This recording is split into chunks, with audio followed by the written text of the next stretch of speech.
वहीं सपा ने दलितों को जोड़ने के लिए अभियान चलाया है। समाजवादी पार्टी का आज से पीडीए चर्चा अभियान 26 दिसंबर से 1 माह तक ये अभियान चलेगा। सपा करेगी सेक्टरवार पीडीए चर्चा का आयोजन। संविधान को बचाने की दिलाई जाएगी शपथ, साथ ही अंबेडकर के विचारों को जन जन तक पहुंचाया जाएगा।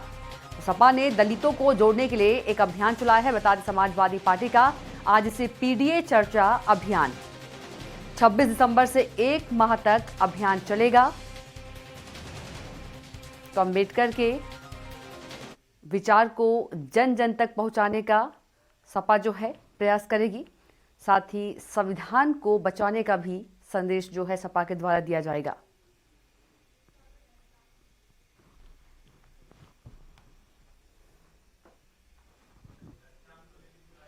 और इसी खबर पर ज्यादा जानकारी के साथ लखनऊ संवाददाता घनश्याम निशान चौरसिया जुड़ गए हैं।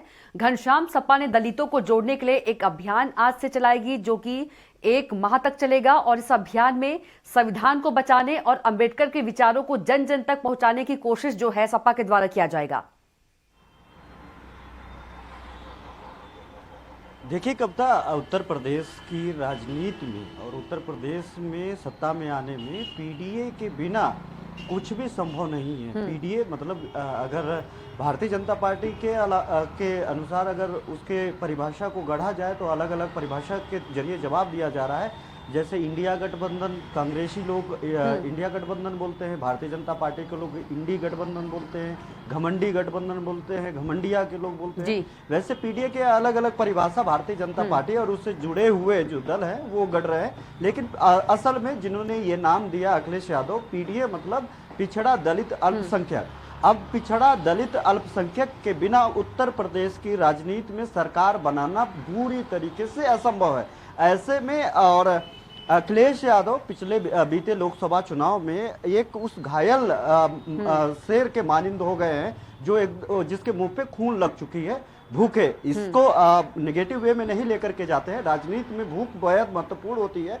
वो भूख होती है सत्ता की। अखिलेश यादव ने 2024 के लोकसभा चुनाव में दलितों के वोटों का स्वाद चख चुके हैं। अब उनकी जो लक्ष्य है वो 2027 है। 2027 में अगर इसी तरीके की प्रदर्शन उनकी रही तो वो सरकार बनाने में कामयाब हो जाएंगे। भारतीय जनता पार्टी की योगी सरकार है, उत्तर प्रदेश में दूसरी बार रिपीट हुई है। 2012 से 2017 तक अखिलेश यादव यहाँ पे सत्ता में रहे। ऐसे में अगर देखा जाए तो जो बहुत ज्यादा सबसे ज्यादा इम्पैक्टिव वोट बैंक है वो दलित है। क्योंकि मायावती कहीं ना कहीं वो अपनी बेहतर प्रदर्शन नहीं कर पा रही है, कोई भी कोर कसर वो छोड़ने की कोशिश में नहीं है। उसके बावजूद जो दलित वोटर्स है उधर से शिफ्ट होकर के कभी कांग्रेस की तरफ, कांग्रेस चूंकि समाजवादी पार्टी के साथ थी तो इसलिए कांग्रेस की तरफ, समाजवादी पार्टी की तरफ और इसके पहले भारतीय जनता पार्टी की तरफ, यानी जिधर वो शिफ्ट हुआ जीत का आंकड़ा उधर बढ़ गया। अब इसी बात को लेकर के इन्हीं सब चीजों को भुनाने को लेकर के अखिलेश यादव की पार्टी है समाजवादी पार्टी ने अब पीडीए जन यात्रा निकालेगी, जन चेतना करेगी, लोगों के बीच में जाएगी, जन पंचायत करेगी और उसमें उनका मुद्दा होगा बाबा साहब भीमराव अंबेडकर का अपमान, संविधान, उनका सम्मान, बेरोजगारी, जाति जनगणना, यानी हर वो मुद्दे जो मुद्दे उन्होंने पिछले लोकसभा चुनाव के दरमियान उठाए थे। अब इस मामले में विधानसभा वार, बूथवार, जिलेवार, मंडलवार यानी प्रदेश स्तर तक पूरे 1 महीना इनका कार्यक्रम चलेगा। उस कार्यक्रम में इनका साफ तौर पे होगा कि जितने भी महापुरुष हैं, खास तौर पे पीडीए से जुड़े हुए महापुरुष यानी पिछड़ा दलित अल्पसंख्यक से जुड़े हुए महापुरुष, उस कार्यक्रम में उनके जयंती में, पुण्यतिथि में, उनके जब भी उनसे जुड़े हुए तारीख होगी उस तारीखों पे विधानसभावार जो है वो कार्यक्रम करेंगे, जिसमें उनके विधायक शामिल होंगे, उनके सांसद शामिल होंगे, उनके पदाधिकारी शामिल होंगे, उनके जितने भी जनप्रतिनिधि है निचले स्तर से लेकर के यहाँ तक कि सांसद तक, खुद सपा सुप्रीमो अखिलेश यादव तक, वो अलग अलग हिस्सों में अलग अलग जगहों पे कार्यक्रम करेंगे और घर घर जाकर के दस्तक देंगे और ये बात बताएंगे। जिस तरीके से अभी हाल ही में कुछ बहुत सारे तमाम बयानात आए अखिलेश यादव को, उसमें उन्होंने साफ तौर पे कहा कि भारतीय जनता पार्टी जितनी मजबूत होगी उतने ही बड़ा प्रहार संविधान पे करेगी। और ये इम्पैक्ट किया, ये सब सारी बातें कि 400 सीटें आई तो भारतीय जनता पार्टी संविधान बदल देगी, वो संविधान पे कुठाराघात कर रही है, उस पे अटैक कर रही है, तमाम सारी बातें जो लोग लगातार अलग अलग माध्यमों से तस्वीरों से देख रहे हैं, उसका इम्पैक्ट दलित वोटरों पे पड़ा, दलितों पे पड़ा। और क्या हुआ कि एक बारगी हुआ कि उन्होंने बसपा, जिसका वो मूल काडर वोटर थे, उसको छोड़ा, बीजेपी की तरफ शिफ्ट हुए थे, बीजेपी को छोड़ा और सपा की तरफ मूव कर गए। अब वो स्वाद तो अखिलेश यादव चख चुके हैं, अब उसको कैसे छोड़ सकते हैं। वो एक बार लोकसभा चुनाव में भारतीय जनता पार्टी के इससे इतने बड़े मजबूत कैंप को, किले को ढहा दिया। और अगर अब मौजूदा वक्त की बात करें, देश की तीसरी सबसे बड़ी पार्टी बनकर के समाजवादी पार्टी उभरी है पूरे देश भर में। लोकसभा चुनाव के अगर आंकड़ों को देखा जाए तो उत्तर प्रदेश में विधानसभा के अगर देखा जाए तो दूसरे नंबर पे तो थी, लेकिन अगर अब वोट प्रतिशत देखा जाए तो अभी भारतीय जनता पार्टी यानी जो योगी सरकार है उससे ज्यादा मजबूत स्थिति में हो गई है। तो ऐसे में इसको बरकरार रखने के लिए, उस माहौल को, उस रिदम को सेट करने के लिए अब पूरे एक महीना तक ये समाजवादी पार्टी इस तरीके की कार्यक्रम करेगी।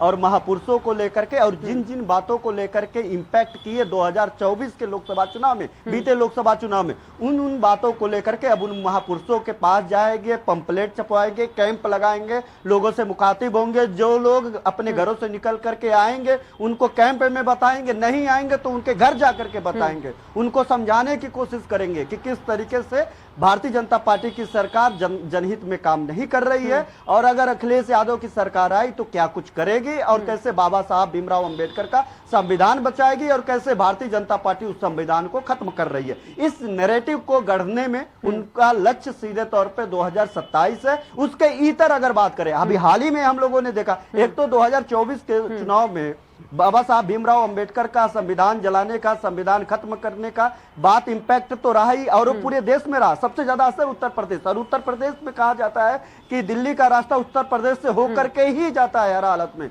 और यहाँ पे भारतीय जनता पार्टी की गाड़ी डगमगाई, नतीजा क्या रहा कि पूर्ण बहुमत से वो काफी दूर हो गए और नतीजा ये हुआ कि पूरे देश भर में किरकिरी हुई भारतीय जनता पार्टी की और उसको लेकर के विपक्ष कम सीट ला करके भी हमलावर हो गए। अब उस इम्पैक्ट को, इस रिदम को अखिलेश यादव बनाना चाहते हैं और उसके लिए अलग अलग कवायद करना चाहते हैं। उनको पता है पीडीए में जी बिल्कुल, अगर देखा जाए तो घनश्याम गृह मंत्री अमित शाह के बयान के कारण एक और मौका मिल गया है दलितों को साधने का, विपक्षियों को। अब बिल्कुल निश्चित तौर पर मैं उसी बात पे आगे बढ़ रहा था कि अभी 2024 में तो वो क्योंकि माहौल अभी गर्म है। इस तरीके से गृह मंत्री अमित शाह के बयान के बाद पूरे देश भर, बिल्कुल पूरे देश भर में वो माहौल बना रहे हैं। अब माहौल फिर से गर्म है। वो यही बताने की कोशिश कर रहे थे 24 में कि इनके लिए संविधान बाबा साहब कोई इम्पैक्ट नहीं करते। और एक तबका है, बहुत मैं जिम्मेदारी से कह रहा हूं कि बाबा साहब भीमराव अंबेडकर को भगवान से भी ज्यादा बड़ा स्थान देते हैं। वो भगवान को एक बार पूजने से बच सकते हैं लेकिन बाबा साहब का अपमान नहीं वो नहीं सह सकते। ऐसे में उन लोगों पे ये इम्पैक्ट करना बेहद आसान होगा कि किस तरीके से अमित शाह, गृह मंत्री अमित शाह संसद में बयान देते हैं, किस तरीके से भारतीय जनता पार्टी उसके खिलाफ जाती है, किस तरीके से इस बात को इम्पैक्ट करके उनको अपने इम्पैक्ट में लाना और उस इम्पैक्ट को अपने वोटर में तब्दील करा देना, यही समाजवादी पार्टी के सामने एक बड़ा लक्ष्य था। और उसी लक्ष्य को पूरा करने के लिए अब वो जमीन पे उतरेगी। एक महीने तक एक कार्यक्रम चलेगा और इस कार्यक्रम में अलग अलग हिस्सों में अलग अलग कार्यक्रम आयोजित करने में लोगों के घरों तक दस्तक देने की कोशिश होगी। 2027 के पहले हर वो कील काटे दुरुस्त करने की कोशिश जुगत में है अखिलेश यादव, जो कहीं से कमी ना हो। 2024 में थोड़ा सा कम, थोड़ा सा ज्यादा, थोड़ा इम्पैक्ट रहा, थोड़ा नहीं रहा। कुछ भारतीय जनता पार्टी के खिलाफ का माहौल था, एंटी इनकम्बेंसी भी कह सकते हैं, उसका सारा पूरा भरपूर लाभ समाजवादी पार्टी ने लिया। अब उसको मजबूती देने के लिए इस तरीके की कवायद करना शुरू कर दी है। अब देखिए इसके इतर एक और जानकारी दे दे, तकरीबन कई करोड़ रुपए की लागत का बाबा साहब भीमराव अंबेडकर के नाम पे, बाबा साहब भीमराव अंबेडकर के नाम पे जितने भी उत्तर राजधानी लखनऊ में पार्क हैं, करोड़ों रुपए की सौगात खुद रक्षा मंत्री राजनाथ सिंह कल और परसों 2 दिन मिला करके दे करके राजधानी में लखनऊ में गए। अब यानी जो बाबा साहब भीमराव अंबेडकर का इम्पैक्ट निगेटिव पड़ा है भारतीय जनता पार्टी के, उसको उस डैमेज कंट्रोल करने की भी कोशिश ये कर रहे हैं। लेकिन उसके दूसरे तरफ जो विपक्षी दल है, समाजवादी पार्टी सरीके दल है, उस डैमेज कंट्रोल को बरकरार रखना चाहते हैं और अपना उसमें वोट साधने की हर वो कोशिश कर रहे हैं जो एक राजनीतिक दल किसी भी मामले में करता है। बिल्कुल घनश्याम, तमाम जानकारी के लिए आपका बहुत ही धन्यवाद।